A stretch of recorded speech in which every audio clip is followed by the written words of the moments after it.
বলছি কি ঘন্টি, the life is not a bed of roses. জীবনটা এত সহজ নয়, জীবনটা অনেক কণ্টকাকীর্ণ পথ অতিক্রম করে তারপর সফলতা অর্জন করতে হয়।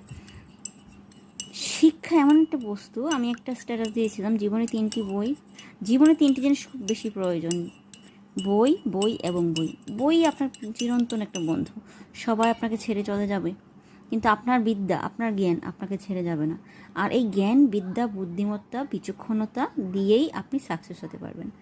এই যে মাগরিবের আজকে সন্ধ্যাবেলার যে ব্লগটা আপনাদেরকে দিব, সন্ধ্যাবেলার সমস্ত কিছু শেষ করে ফ্রেশ হয়ে নিজেকে গুছানোর টাইম পাইনি, কারণ 9:30 বেজে গেছে, এখন 9:32 বাজে।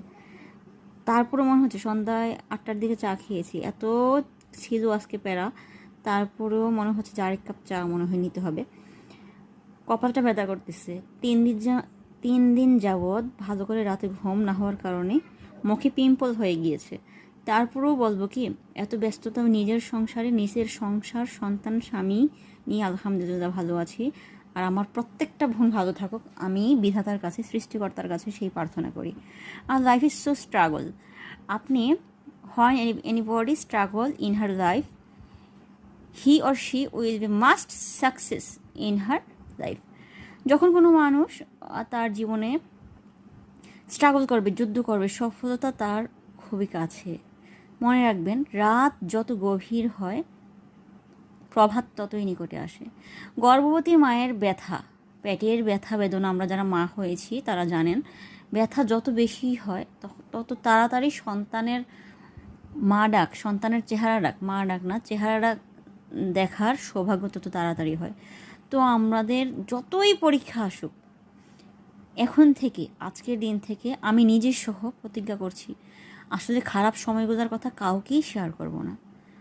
আমি যদি শেয়ারই করে ফেলি, তার কাছে আমি ছোট হয়ে গেলাম। আমি যদি আমানতের কথাগুলো, নিজের দুঃখের কথাগুলো বলে ফেলি, তখন সেই আমাকে খোঁচা দিবেই। আমরা কেন এই জিনিসগুলো, যারা যারা বিশেষজ্ঞরা, বিজ্ঞানীরা বলতেন, আমরা তখন ভাবতাম না, বুঝতাম না, উপলব্ধি করতাম না। এখন নিজের জীবন দিয়ে উপলব্ধি করি। দুঃখের কথা কখনোই কাউকে বলবেন না, কারণ সে আপনার দুঃখের অংশীদার হবে না, সে আপনার দুঃখের কথাগুলি শুনে একটা উপকরণ হবে। সুখের সময় ওই খোঁচাটা দেবে, তুমি তো এমনই ছিল, ওই তোমার জামাই তো এমনই ছিল, ওই তোমার মা বোন তো এমনই করতো, হ্যাঁ তুমি এখন চেঞ্জ হয়েছো, আগে কী ছিল। তো আগের জিনিসটাই আমরা বলবো না। এবার আসেন, খুবই সুখী আছেন এমনও কাউকে প্রকাশ করতে যাবেন না, এটারও একটা বদনজর আছে। কিন্তু সর্বহালতে আলহামদুলিল্লাহ আছেন, ভালো আছেন, এই জিনিসগুলা আমরা বলবো। কারণ আমি যদি বলি যে আমি আমার নিচের দিকে তাকাবো, আমার বাবা সবসময় বলতেন, কুমিল্লাতেই যেহেতু জন্ম, রেল স্টেশনের দিকে তাকাও।